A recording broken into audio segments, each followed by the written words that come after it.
Bismillah.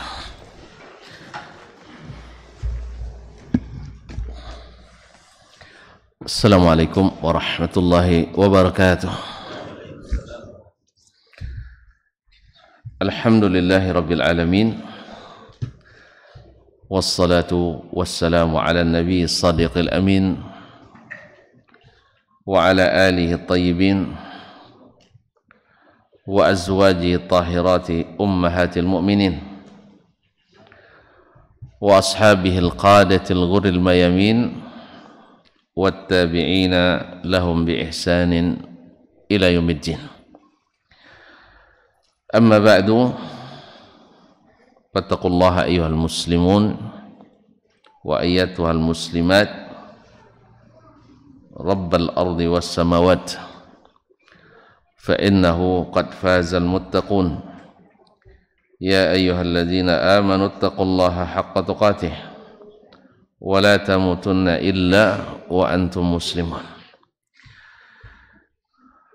معاشر المسلمين والمسلمات الصائمين والصائمات. Para jemaah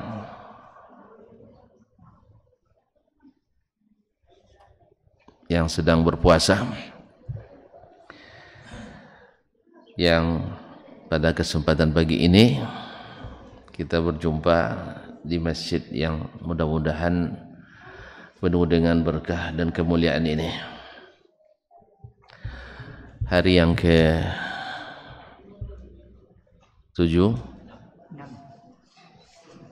Terlambat Pak ini.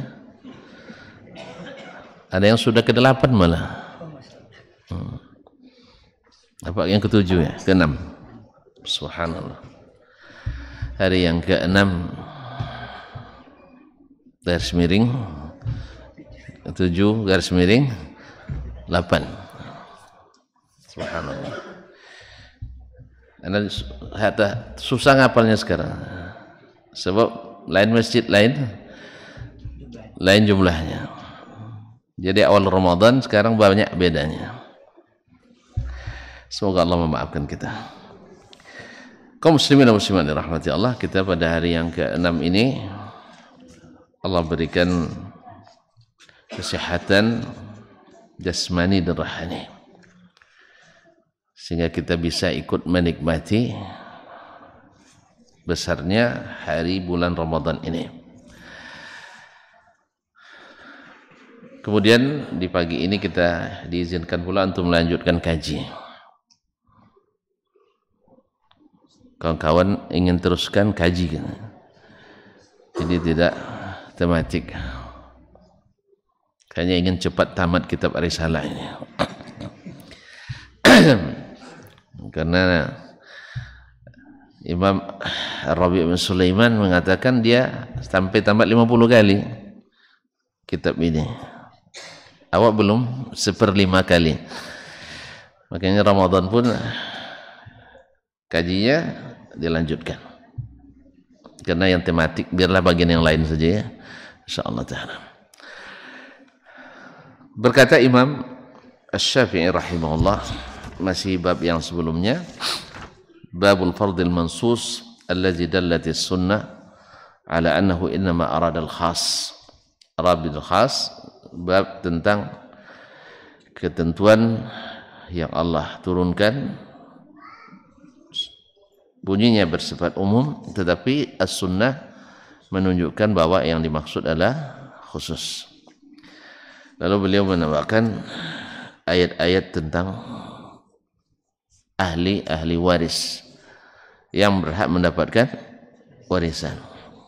Kalau diamati ayat-ayatnya, semuanya menunjukkan makna umum bahwa siapapun yang meninggal dan punya anak, punya istri, punya orang tua, punya saudara, dalam segala keadaan ahli-ahli waris yang disebutkan ini dapat bagian dari warisan sesuai dengan yang Allah tentukan. Jadi ada ketentuan Allah dalam Al-Quran yang secara tekstual dipahami bahwa berlaku umum. Tetapi as-sunnah menunjukkan bahwa ini maksud dengannya adalah bersifat atau adalah khusus. Di antara yang mengkhususkannya adalah seperti kata Imam Asy-Syafi'i rahimahullah, fadallatis sunnatu ala anna Allah innama arada mimman sammalul mawaris minal ikhwati wal akhawat.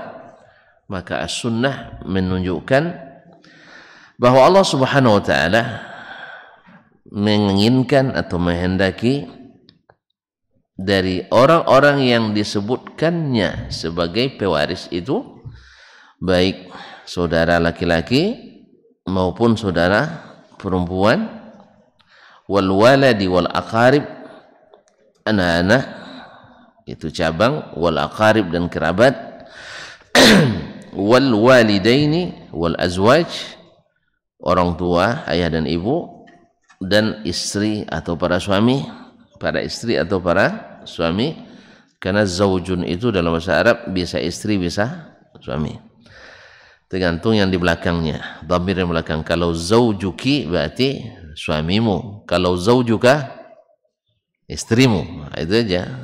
Nah, hadza zaujuka, zaujuki, ini suamimu, hazihi zaujuka, ini istrimu. Tengok aja muka belakang. Kalau perempuan berarti suami itu. Kalau muka depannya laki-laki berarti istri. Wal azwaj, dan para istri. Wa jami man samma lahu faridatan fi kitabih, dan semua yang Allah sebutkan bagian faraid atau bagian fi kitabih dalam kitabnya, khasan mimman samma. Ternyata Allah menghendaki yang khusus saja di antara yang disebutkan tadi. Jadi saudara laki-laki, saudara perempuan, tidak semuanya. Ayah dan ibu, tidak semuanya. Anak dan kerabat, tidak semuanya. Suami atau istri, tidak semuanya dapat. Ada batasan-batasan yang ditentukan oleh sunnah Nabi alaihi salatu wassalam. Ini menunjukkan bahwa sunnah itu dibutuhkan dalam memahami Al-Quranul Karim. Al-Quran Al-Karim. Yang pertama kata beliau, wadzalika ayyajtami'a dinul warithi wal mawruth. Yang pertama sekali mesti bersatu agama atau sama atau seagama antara yang meninggal dengan yang mewarisi, yang diwarisi dengan yang mewarisi. Fala yakhtalifan, tidak boleh berselisih atau berbeda. Wa yakunani min ahli daril muslimin, dan keduanya bertempat tinggal di negeri kaum muslimin. Sebab kalau yang satu tinggal negeri orang yang tidak Islam, mungkin warisan diambil oleh mereka. Jadi mungkin diambil. Wa man lahu aqdun minal muslimin ya'manu bihi ala malihi wa damih, atau tinggal di negeri yang ada ikatan perjanjian dengan kaum muslimin sehingga hartanya dan darahnya aman di situ. So kalau negeri apalagi antara kaum muslimin dengan mereka perang, konteksnya dalam keadaan perang, lalu diberikan warisan, bisa-bisa baru dapat warisan dibunuh dan diambil, tidak aman, kecuali di negeri yang ada ikatan perjanjian damai antara kaum muslimin dengan negeri tersebut, maka tetap mendapatkan warisan. Au yakunani minal musyrikin, atau keduanya memang orang syirik, orang musyrik, ayahnya musyrik, ibunya anak yang ditinggalkan musyrik. Orang musyrik saling mewarisi. Dan asyirku wal kufru millatun wahidah, syirik dan kekufuran itu semuanya sama. Makanya orang Yahudi mewarisi orang Nasrani, orang Majusi mewarisi orang Buddha, Hindu dan sebagainya. Pokoknya di luar Islam mereka saling mewarisi, tidak apa-apa. Nah, tapi yang masalah sekarang adalah orang Islam. Karena Islamlah penegak hukum Allah Subhanahu wa taala. Wa yakunani minal musyrikin fayatawarathani bisyirki.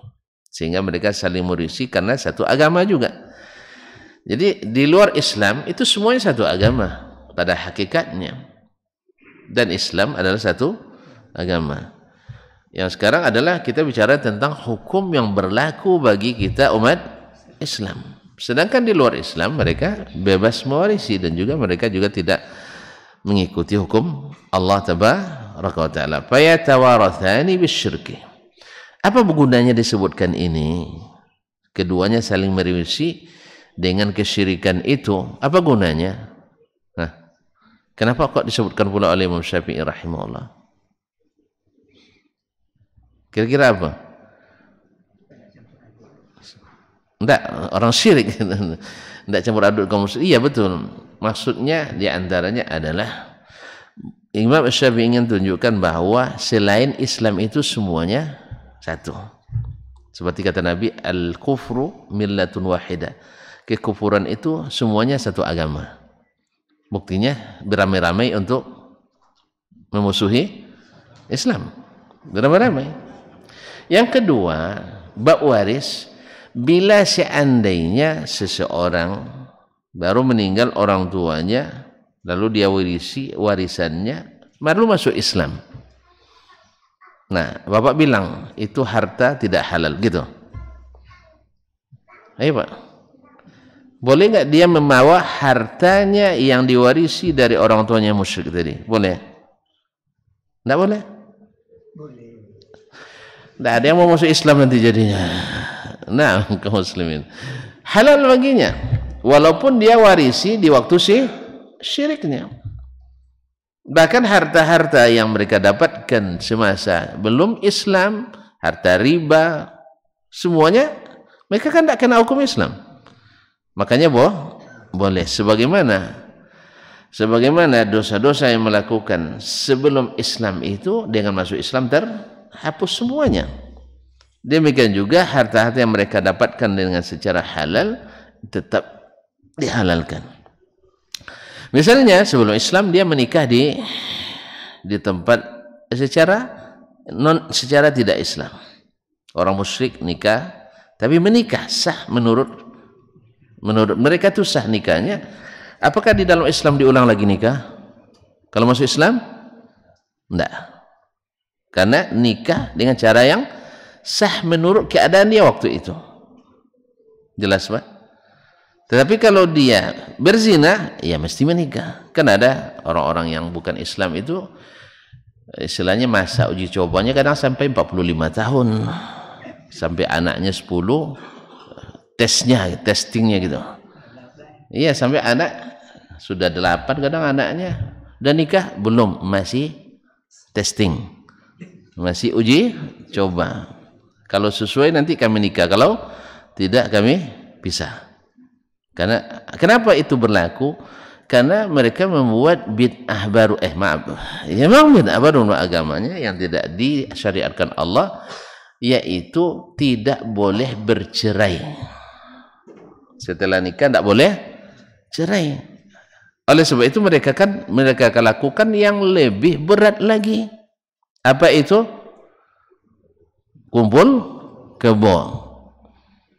Mana yang berat, cerai atau kumpul kebo? Hah? Kumpul kerbau. Ya berat memang dosanya.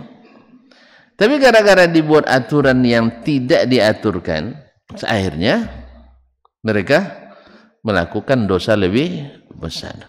Sama sekarang ya, ketika kita mengkompilasi hukum Islam, orang yang berzina sebelum menikah dan hamil demi menjaga nama baik keluarga dibolehkan, disahkan nikahnya. Akhirnya akibat ini atau akibat dari kompilasi ini, silahkan ditanya atau silahkan dicatat oleh para penghulu bahwa akhirnya mereka banyak menikah di saat-saat banyak berzina di saat-saat sebelum menikah. Karena apa? Awak dah pasti nikahnya. Akhirnya mereka cemari kesucian itu dengan alasan sebentar lagi akan menikah. Karena apa? Walaupun sudah berzina sebelumnya, tetap dibolehkan dan disahkan menikah. Ketika kita buat aturan, walaupun masalah ini masalah khilafiyah di antara para ulama, ada yang mensahkannya, tapi wallahu alam itu kalam pendapat yang marjuh. Tapi itu pula yang dikuatkan. Karena mengingat dan menimbang, kalau tidak dinikahkan tercoreng nama baik ke keluarga. Akhirnya mereka sembarang mencoreng-coreng. Karena akan ditutupi juga. Dan ini ketika ditanya oleh nanti penghulu, kalian pernah berzina? Pernah, katanya. Maka cepat menikah, cepat menikah. Nasallallahu alaihi wasallam. Ya, memang tujuannya baik supaya dilarang talak, supaya umat saudara rumah tangga terjaga, artinya tidak pecah gitu. Jelas? Dan tidak boleh pula poli. Nah, untuk lambat pahamnya. Iya, karena tidak dapat izin, makanya tidak ada pikiran.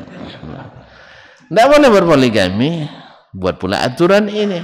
Akhirnya orang menikah siri alias tidak tahu rupanya. Untung Bapak tidak tahu, kalau bahaya. Menikah siri atau selingkuh. Apa sebab? Sebab nikah lagi tidak boleh. Dan kita, ya, dia butuh dan mampu, ya kan? Dan pemberani pula. Gitu. Nanti kalau diketahui menikah mungkin dia pecat, tapi diketahui selingkuh mungkin dimaafkan. Gitu. Kalau menikah melanggar peraturan pemerintah. Kalau selingkuh asal suka sama suka melanggar perintah Allah. Kalau perintah Allah besok aja di akhirat katanya. Sekarang urusan dulu dunia. Akhirnya banyak yang selingkuh. Nasallallahu alaihi wasallam. Oleh sebab itu saya mengajak ini, ya, siapa yang berbakat jadi presiden nanti, cepat cabut PP ini. Ya, cepat cabut ini. Karena tidak berguna. Banyak sekali mudaratnya. Cepatlah, kan ini produk orde baru juga ini memang.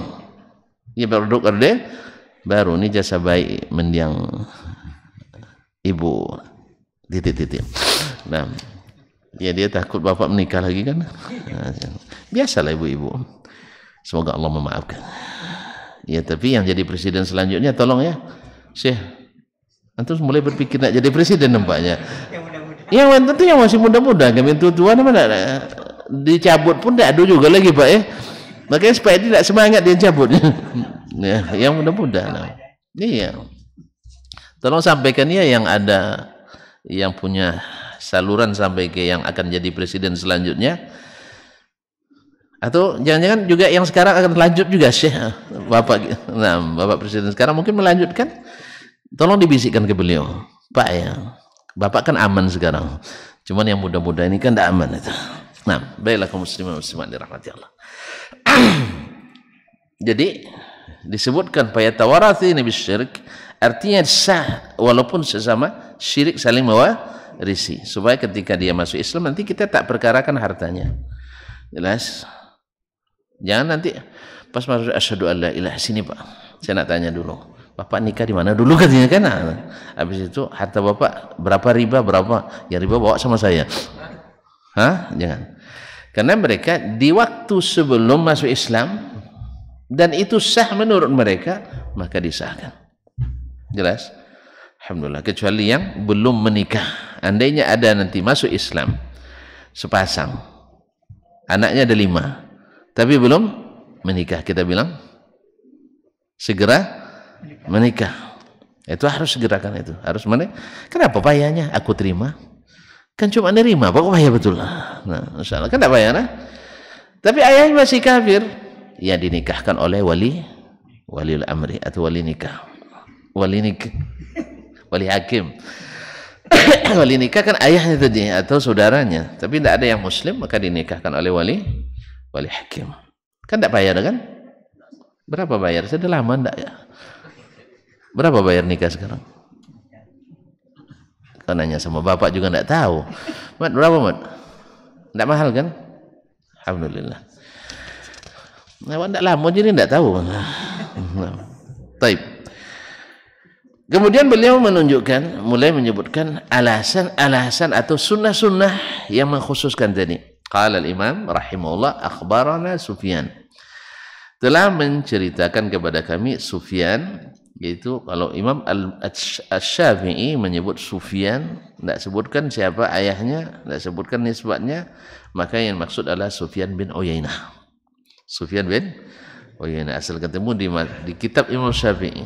Haddatsana atau akhbarana Sufyan, maknanya adalah Sufyan bin Uyainah. Az-Zuhri, dari Imam Az-Zuhri, Muhammad ibn Muslim bin Ubaidillah bin Abdullah ibn Shihab Az-Zuhri, yang merupakan salah satu dari 6 tabi'in yang menjadi perpusaran sanad di masanya. Masih ingat, Pak? Nah, coba. Zuhri di Madinah. Amr bin Dinar di Makkah. Di Makkah terus. Yahya bin Abi Katsir dan Qatadah bin Di'amah. Sulaiman Abu Ishaq. Masya Allah. Ini Bapak perlu diapresiasi juga nih. Hah? Apa yang Bapak mau? Parfum ada lah. Ada parfum enggak? Cuman ini tutupnya enggak apa, Pak? Silakan, Pak. Masya Allah. Saya lupa. Sebenarnya ada, tapi lupa tadi bawa yang apa. Pakai itu taruh ya. Ah, silakan. Cuman bukanya, tutupnya agak beda. Bisa. Oh, bisa? Ayolah. Rupanya pandai beliau. Jazakallah khairan. Ma'asyiral kiram dirahmati Allah. An Ali ibn Husain. An Ali ibn Husain ibn Ali bin Zaid bin Ali bin Husain bin Ali bin Abi Talib, dikenal dengan Zainul Abidin. An Amr ibn Uthman, dari Amr ibn Uthman ibn Asim al-Mazini. An Usama ibn Zaid, dari Usama ibn Zaid ibn al-Haritha, hibbu Rasulillah sallallahu alaihi wasallam, ibnu hibbi Rasulillah, anak yang disayang Rasulullah, anak dari yang disayang Rasulullah sallallahu alaihi wasallam. Anna Rasulullah sallallahu alaihi wasallam qaal, bahwa Rasulullah sallallahu alaihi wasallam bersabda, la yarithul muslimul kafir. Seorang muslim tidak mewarisi seorang yang kafir. Berarti sudah khusus nih. Saudara warisi saudaranya yang sama-sama muslim. Jelas, ayah mewarisi anaknya yang muslim, ibu mewarisi anaknya yang muslim, dan seterusnya. Walal kafirul muslim, dan tidak pula orang kafir mewarisi orang muslim. Misalnya ada orang yang murtad dari Islam, jadi misalnya kok jadi pendeta misalnya, lalu meninggal dia, maka anaknya tak dapat warisan. Jelas? Atau meninggal anaknya atau istrinya yang masih muslim, dia tidak mendapatkan warisan dalam hukum Allah Subhanahu wa taala. Ini yang pertama. Jadi mesti satu agama. Kemudian berkata Imam Asy-Syafi'i rahimahullah, wa ayyakuna al-warithu wal mawruthu hurraini ma'al Islam. Yang kedua dikhususkan lagi bahwasanya yang mewarisi atau ahli waris, wal mawruth, dan yang diwarisi. Mana yang hidup nih? Ahli waris atau yang diwarisi? Yang hidup. Ahli waris ya. Kalau yang mati, ya yang diwarisi. Nah, bahwa yang mewarisi dan yang diwarisi mesti merdeka. Di samping Islam, ma'al Islam, di samping Islam dia mesti, baik laki-laki maupun perempuan, mesti merdeka. Nanti Imam Asy-Syafi'i akan jelaskan. Qala akhbarana Ibnu Uyainah, telah menceritakan kepada kami Ibnu Uyainah, Sufyan ibn Uyainah. An Ibnu Syihab, dari Ibnu Syihab. An Salim, dari Salim, yaitu Salim bin Abdullah bin Umar ibn al-Khattab, salah satu dari 7 fuqaha Madinah di masa tabi'in. Madinah itu banyak fuqahanya, tapi yang paling kenal ada 7. Nah, khilaf di yang ke-7, salah satu nama yang dimasukkan ada Salim bin Abdullah ibn Umar ibn al-Khattab radhiyallahu taala anhu wa nabi.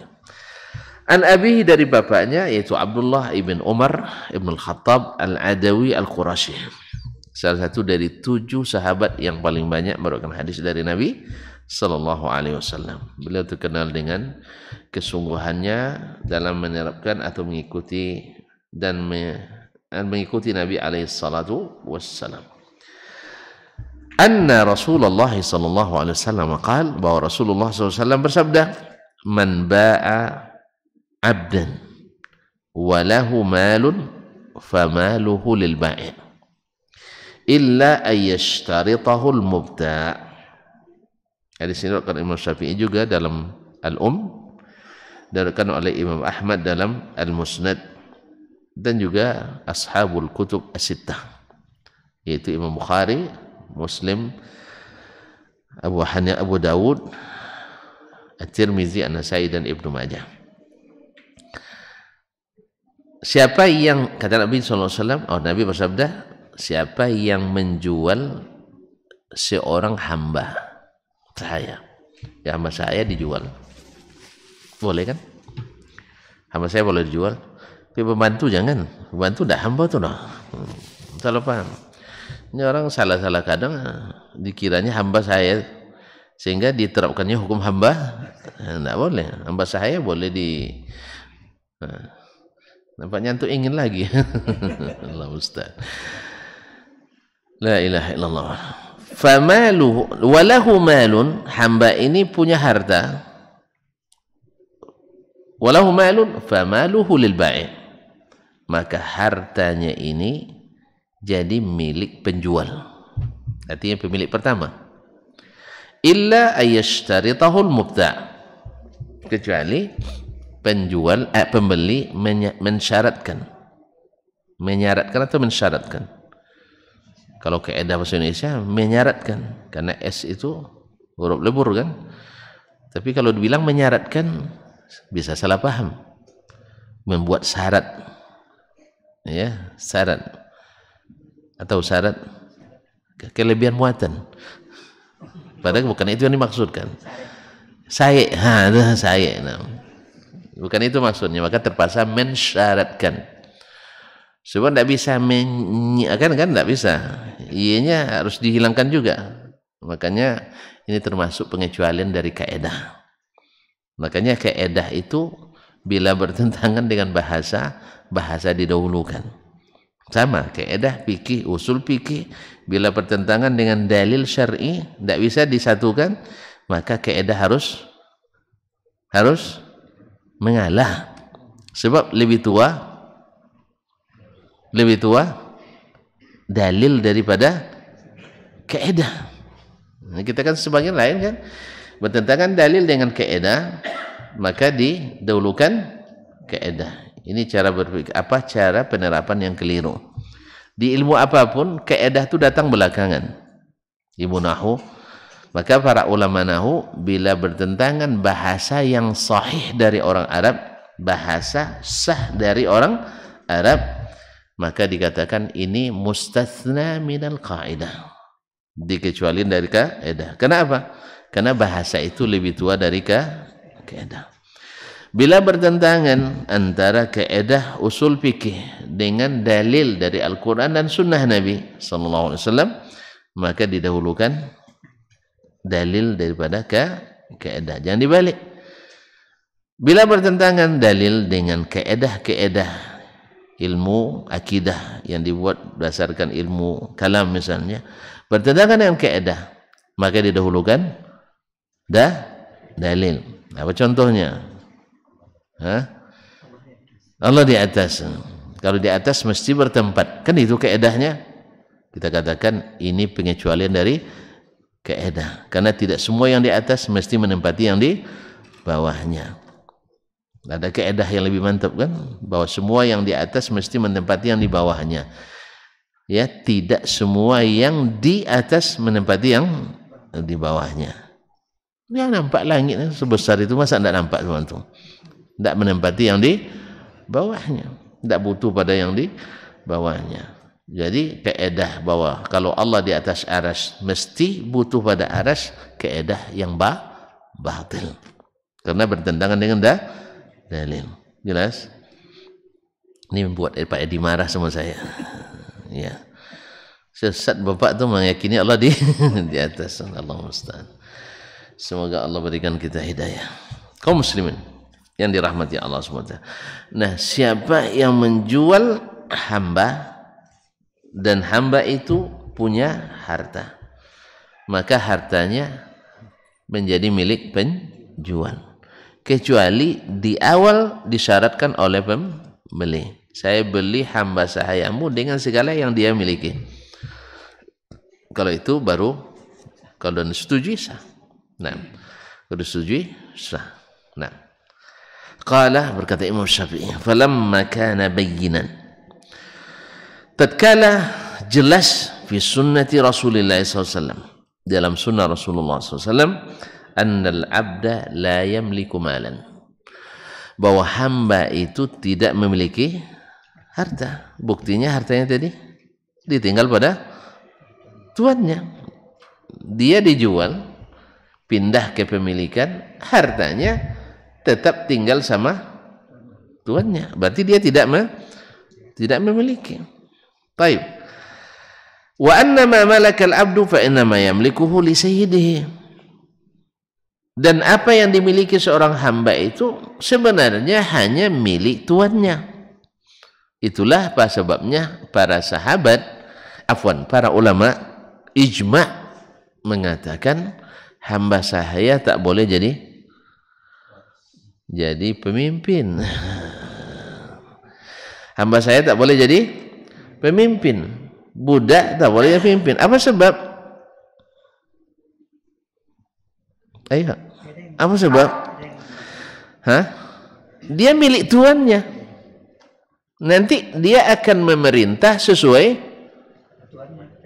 perintah tuannya. Kata tuannya, jual negeri ini, akan dia jual. Karena dia milik tuannya. Makanya budak tak boleh jadi pemimpin. Itu ijma'. Jelas? Kalau dia misalnya buat peraturan, lalu kata tuannya, anulir, amandemen kembali aturan itu. Akhirnya terpaksa dia cabut. Kalau enggak, kena locui sama tuannya, dihukum sama tuannya, bisa dikurung dia, bisa dibelenggu, bisa dipenjara oleh tuannya. Oleh sebab itu budak tidak boleh jadi pemimpin. Tapi kalau jadi juga, nah gitu ya, jadi juga, nah gimana sikap kita? Kalau jadi juga dengan cara yang mungkin secara ilegal dia jadi pemimpin, apa sikap kita? Tarik turun. Harus ikut. Ikut juga jadi pemimpin. Oh, jadi bukan ikut bahasanya, harus taat. Ini taat itu tidak selamanya ikut ya. Kaum muslimin. Itu taat pada sesuatu yang tidak maksiat pada Allah SWT. Kan ada yang permasalahkan kadang-kadang di sistem pemilihan itu tidak syar'i, tidak syariat. Maka tidak wajib taat. Kita katakan Nabi bilang bahwasanya wa in ta'ammara 'alaikum 'abdun, sekalipun yang dipimpin itu hamba sahaya, wajib taat, semua taat. Apalagi yang ilegal. Mana yang lebih berat? Hamba sahaya yang jadi pemimpin, yang tidak memiliki sebenarnya, yang milik dia sendiri, milik tuannya, daripada orang yang memimpin dipilih secara ilegal misalnya. Mana lebih berat? Tidak pernah coba, itulah. Merasakan juga? Tidak. Saya ulang kembali. Sepakat ulama, hamba saya tak sah jadi pemimpin. Artinya kalau ada dicalonkan tidak boleh kita pilih.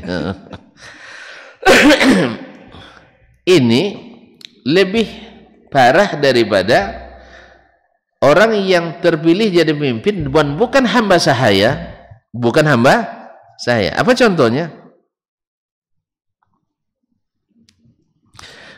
Tuh bikin contoh lambo jadi Pak ini.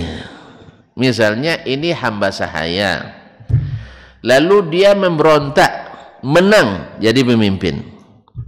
Ini orang merdeka, lalu dia jadi pemimpin dengan cara yang sama, dengan memberontak misalnya. Mana yang lebih legal itu? Mana yang lebih kuat? Kuat yang merdeka kan? Nah, itu maksud saya.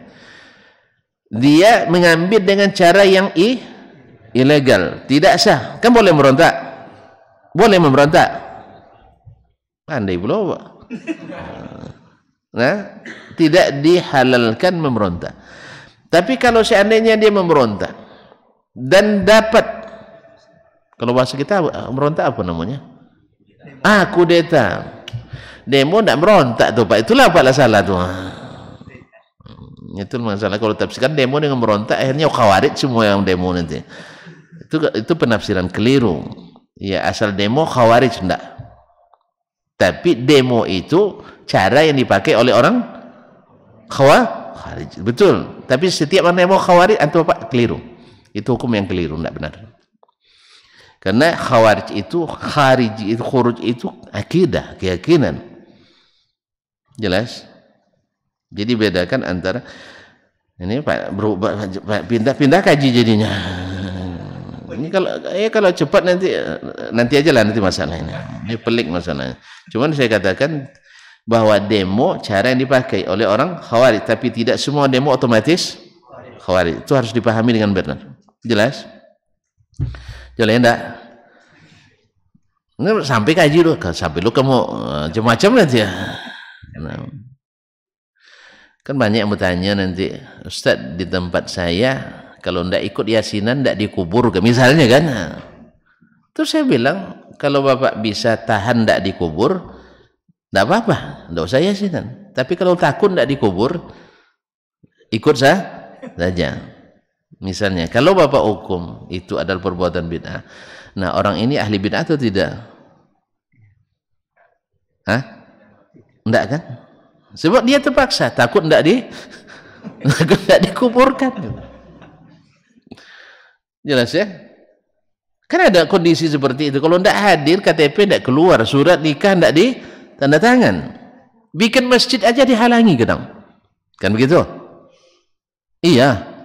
Apa enggak buat izin musaji? Enggak pernah yasinan danya. Subhanallah.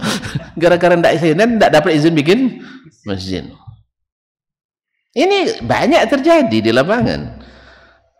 Ya karena ustadznya doyan yasinan, ini yang bikin masjid tidak pernah yasinan, apalagi ditambah-tambah lagi ada bubu-bubu nak bikin masjid sunnah. Memang kami tidak sunnah katanya gitu lagi. Makanya jangan terlalu ekspos ya.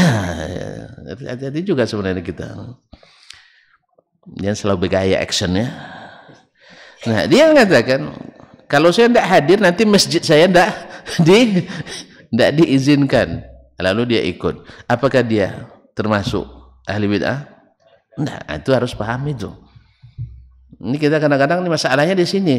Asal sudah turun ke jalan ahli tidak pemberontak. Nah, ini yang hukum yang keliru.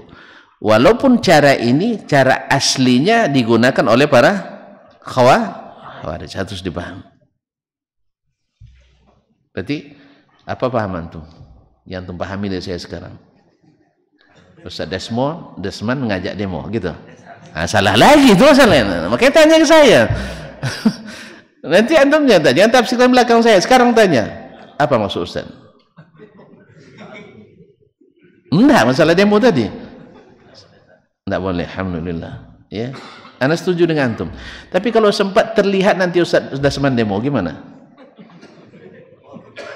langsung keluar di Facebook gitu. Antum panggil aja saya dulu, telepon, Ustadz kenapa? Jelas, saya dipaksa oleh Pak Presiden ikut demo. Makanya minta kepada Allah supaya jangan kena paksa, jangan kena fitnah. Jelas? Jelas?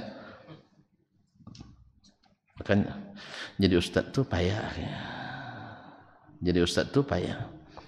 Yang bawah menilai, yang di atas menekan. Akhirnya itulah ancaman tidak dikuburkan. Pernah juga kena yang seperti itu. Besok kalau mati tidak kita kuburkan. Saya sampaikan ke yang menyampaikan, bilang sama bapak-bapak tuh, kalau sempat mereka tidak kuburkan saya akan cari mereka malam hari. Mereka kan takut arwah gentayangan kan, kan tidak ada kan? Keok juga mereka akhirnya dicabut lagi ancaman itu. Cuman tetap saja ada hal-hal yang tidak bisa kita lakukan. Maka dalam kondisi-kondisi seperti ini, makanya tidak bisa dihukum secara general, harus ditasabbut dulu. Jelas? Ini yang lebih duluan daripada Ustadz mengeluarkan fatwa, itu masalahnya. Ustadz belum berani mengeluarkan fatwa, masyarakat dah lebih dulu. Nampak kemarin katanya. Kalau sempat di zaman Nabi ada kamera video, lalu antum shooting Nabi berdialog dengan Abu Jahal. Lah Abu Jahal kawan kini katanya. Ya kan orang kan gampang aja bikin fitnah kan. Sekarang orang fitnah Wahabi misalnya. Arab Saudi didirikan oleh orang Inggris gitu ya. Didirikan oleh orang Yahudi. Ada foto Raja Abdul Aziz dalam perundingan dengan pemimpin Inggris. Lalu di fotonya, nih buktinya. Antum narasinya siapa yang nulis itu? Bahasa bahwa itu adalah perundingan untuk mendirikan Arab Saudi. Siapa yang membuat? Siapa yang buat? Yang berdusta. Iya kan? Nanti antum gabungkan foto saya dengan siapa sekarang misalnya yang antum tidak suka. Tiba-tiba antum katakan, tuh tengok. Dah tersenyum, apa sedang senyum pula dia pun, diambilnya. Paham tak? Jadi yang membuat narasi itu pendusta tadi. Yang lucunya foto orang lain dikiranya foto Syekh Muhammad bin Abdul Wahab. Awak kan tak pernah nengok Syekh Muhammad bin Abdul Wahab. Yang tahu kita orang Arab pakai jubah, pakai apa namanya? Mislah. Kapan? Simak atau sorban. Nah, ketika nampak, oh iya ya. Ditulis di bawahnya itu Muhammad bin Al-Wahhab Al-Wahhabi itu menemui Perdana Menteri Inggris dalam rangka persiapan pendirian negara kerajaan Arab Saudi. Di mana dapat tulisan itu? Pendusta tadi, tukang bikin fitnah. Rupanya gambar Syarif Hussein yang pro Turki waktu itu. Siapa yang tahu? Yang baca enggak tahu, yang menulis enggak tahu, yang menerima enggak tahu. Makanya jangan sembarang menerima foto, Pak ya. Foto itu betul, makanya dalam kan kita sudah bilang kemarin, karina atau karina indikator enggak menjadi dalil dalam hukum kita. Pak ya? Karena karina itu bisa ditafsirkan orang dengan tafsiran yang buruk, bisa ditafsirkan tafsiran yang baik. Orang yang menafsirkan yang baik, jadi foto orang misalnya, Bapak sedang di Thailand misalnya, di pantai Pattaya misalnya. Misal, Bapak sedang berbicara dengan turis, di foto orang, tuh tengok, turis kawannya katanya, perempuan pula. Antum kan, Bapak kan tidak tahu dia sedang berbicara misalnya. Bukan tanya alamat. Kenapa Anda buka pakaian seperti ini? Yang foto kan tidak tahu dia. Yang foto mungkin berniat baik. Tuh Ustaz, di tempat manapun dakwah tetap jalan. Yang foto niatnya seperti itu. Yang dapat, kosan di pantai main rupanya. Iya, pantai rupanya. Padahal di belakang Ustaz tuh ada istrinya sebenarnya. Tapi yang moto ndak ya. Tidak masukkan istrinya. Sebab kalau masuk istri, lain-lain komentarnya. Istri Ustadz suka, nah itu lagi. Ustadz apa pula itu? Istrinya dimasukkan dalam foto dan sebagainya. Maka hati-hati komentar, ya, tathabbatu, apalagi dari orang-orang yang sengaja suka berdusta. Baik kaum muslimin muslimat, panjang jadi cerita kita saja. Ya, gara-gara hamba tadi. Jadi hamba sahaya itu bila jadi pemimpin, dia tidak akan bisa memimpin dengan baik. Sebab apa? Dia mesti ikut tuannya. Tetapi bila jadi pemimpin dengan cara yang tidak legal sekalipun, dan dia sudah berkuasa secara de jure dan de facto dan de jure, maka wajib ditaati dong. Jelas? Apalagi orang merdeka. Ini panjang ceritanya. Nah, mudah bisa dipahami. Wa anna ismal mali lahu innama huwa idhafatun ilaih. Adapun nama harta itu sebenarnya hanya dinisbatkan aja kepadanya, ini harta hamba saya, padahal itu bukan, li'annahu fi yadayhi, karena dia yang pegang. Sama sekarang misalnya harta negara ini dipegang oleh penguasanya, iya kan? Maka disebut ini harta milik pemerintah, aset pemerintah, iya kan? Maka ketika dia merintah, dia gunakan sesuai dengan aturan yang berlaku atau sesuai aturan yang akan diberlakukan. Kadang-kadang kan kalau tidak ada aturannya dibuat aturan baru. Nah, itu karena belum jadi pemimpin aja. La annahu milkun lahu, bukan karena dia miliknya. Wala yakunu malikan wa huwa la yamliku nafsah. Kemana dia memiliki? Dirinya sendiri tidak dia miliki. Dirinya sendiri juga milik orang. Nah, wa huwa mamluk, dia dimiliki. Yuba wa yuhab yuras, dijual, dihibahkan, diwariskan. Wa kana Allah innama naqala milkan mautah ila al-ahya. Dan Allah SWT hanya dengan kematian itu memindahkan kepemilikan orang yang sudah mati, karena orang mati tidak lagi memiliki, ila al-ahya, kepada orang yang masih hidup. Famalaku minha makanan mauta malikin. Maka mereka setelah wafatnya orang yang memiliki asalnya, pada asalnya miliki, setelah wafat mereka berpindah haknya. Wa in kana al-abdu aban aw ghairahu mimman sumi'a lahu faridah, sekalipun hamba sahaya itu ayah atau selainnya, saudara, suami, istri, yang disebutkan bagiannya dalam ayat waris tadi. Fakana law utiha malaka sayyiduhu alaih, kalau diberikan kepadanya nanti akan diambil alih oleh tuannya. Lam yakunis sayyid bi abil mayit, padahal tuan itu bukan bapak orang yang mati tadi. Berarti mindahkan hak yang tidak kepada yang tidak berhak.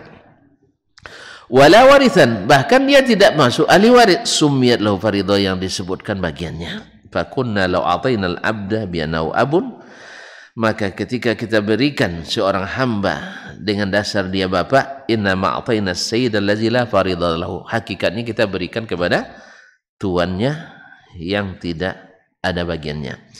Fawarrathna ghaira man warathahu Allah, sehingga kita mewariskan kepada orang yang tidak diberi hak oleh Allah mewarisi.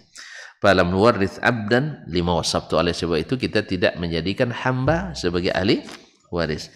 Wala ahadan lam tajtami' fihi al-hurriyyah wal Islam, dan tidak seorang pun yang tidak terdapat padanya kemerdekaan wal Islam dan Islam, wal bara'atu minal qatli, atau bebas dari tuduhan membunuh, hatta la yakuna qatilan, supaya orang tidak mudah menjadi pembunuh. Sebab kalau diberi pembunuh harta dari orang yang dibunuh, maka banyak nanti, apalagi di musim, di zaman fitnah, banyak anak yang durhaka, banyak ayah yang durhaka, banyak suami yang durhaka, banyak istri yang durhaka. Karena ingin cepat, maka dia ambil jalan pintas. Jadi pembunuh tetap mewarisi. Maka Islam memotong jalan ini. Siapa yang membunuh tidak dapat warisan dari orang yang dibunuhnya. Jelas? Karena dosa membunuh orang yang lebih dekat lebih berat daripada dosa membunuh yang lebih jauh. Ya, membunuh anak orang, tapi jangan dilakukan ini. Kita hanya membuat komparasi. Membunuh anak orang lebih ringan daripada membunuh anak sendiri dan seterusnya. Tapi jangan dilakukan. Tetap membunuh satu jiwa itu sama dengan membunuh seluruh manusia dosanya. Wadzalika annahu rawa Malikun Yahya bin Sa'id an Amr bin Shu'aib anna Rasulullah sallallahu alaihi wasallam qala laisa liqatilin syai'.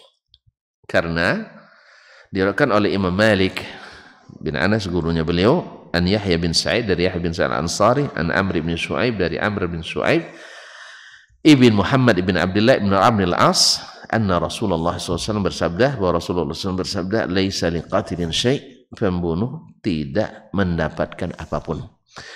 Falam nuwaris qatilan man mimman qatal, kita tidak wariskan atau tidak beri hak waris kepada orang yang membunuh. Wa kana akhaffa halil qatil amdan, dengan demikian seringan-ringan keadaan orang yang membunuh dengan sengaja, ayyumna al-mirath, dilarang mendapatkan warisan. Di samping nanti bisa dikisas.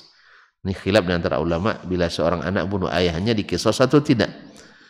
Nah, yang sahih dikisas. Nah, ayyamna al-miratha uqubatan, dilarang dapat warisan sebagai hukuman. Ma'tarudi sakhatillah, ditambah murka Allah. Ayyumna amiratha man asallaha bil qatl, dilarang mendapatkan warisan orang yang durhaka kepada Allah dengan cara membunuh. Wa ma wasabtu min alla yarithal muslim ila muslim hur ghairu qatilin amdan ma la ikhtilafa fihi baina ahad min ahli ilmi hafiztu anhu bi baladina wala ghairi. Apa yang aku sebutkan, bahwa muslim tidak mewarisi kecuali orang Islam pula yang merdeka, tidak membunuh dengan sengaja. Yang pendapat ini saya tidak ada mengetahui ada khilafnya di antara ulama. Yang saya hafalkan pendapatnya baik di negeri kami maupun di negeri yang lain, kata Imam Asy-Syafi'i rahimahullah. Beliau kan jauh perjalanannya, banyak gurunya, tidak ada khilaf bahwa orang yang membunuh tak mewarisi, orang yang budak tidak mewarisi, kemudian beda agama tidak mewarisi. Ini ijma' di kalangan para ulama. Insyaallah kita sambung pada pertemuan yang akan datang. Subhanakallah bihamdik, asyhadu an la ilaha illa anta, astaghfiruka wa atubu ilaik. Wassalamualaikum warahmatullahi wabarakatuh.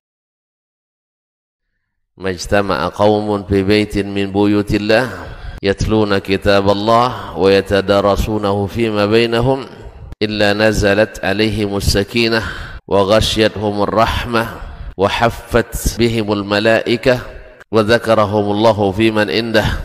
Tidaklah suatu kaum duduk di salah satu rumah Allah membaca ayat-ayat Allah dan sama-sama mempelajarinya, kecuali turun kepada mereka as-sakinah, ketentraman dan kenyamanan.